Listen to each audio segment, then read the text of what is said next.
நீங்க வந்து ஒரு முருகர் பக்தை அப்படின்றது எங்களுக்கு தெரியும். ஓகே. ஸோ முருகர் மேல எப்போலேருந்து இந்த பக்தி வந்தது? முருகர் எப்போ உங்க லைஃப்ல வந்தாரு? அதுக்கப்புறமா உங்க வாழ்க்கையில நடந்த ஆன்மீக அனுபவங்கள் பத்தி சொல்லுங்க மேம். எனக்கு வந்து முருகர ரொம்ப பெர்சனலா அதாவது நம்ம உணர்ற தருணம்னு ஒண்ணு இருக்கும்ல. அது கரெக்ட்டா சொல்லணும்னா இந்த ஒரு 2 வருஷத்துல தான்.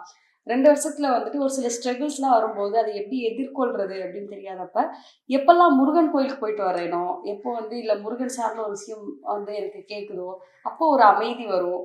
அப்ப அதுல ஒரு நிதானம் வரும். சரி இதுக்கப்புறம் எல்லாம் சரியாயிரும் அப்படிங்கிற மாரி ஒரு ஹோப் வரும் எனக்கு. அதுலருந்து தான் அந்த முருகன் மேல பக்தி ரொம்ப அதிகமா ஆரம்பிச்சிருச்சு. அவர பார்க்கும்போது, அவர் என் கூடவே இருக்காருன்னு உணரும்போது, எனக்கு ரொம்ப ரொம்ப அமைதியா ஃபீல் ஆக ஆரம்பிச்சுச்சு. ஸோ இந்த 2 வருஷத்துல தான் இந்த எண்ணம், இந்த ஒரு ஃபீல் அதிகமா இருக்கு. ஆனா இந்த 2 வருஷத்துல நான் யோசிச்சு பார்க்குறேன், என்னோட வாழ்க்கையில எல்லா நேரத்துலயும் அவர் ஏதோ ஒரு வகையில இருந்திருக்காரு, அப்படிங்கிறது எனக்கு அப்புறம் தான் ஃபீல் பண்ண முடிஞ்சுச்சு அது.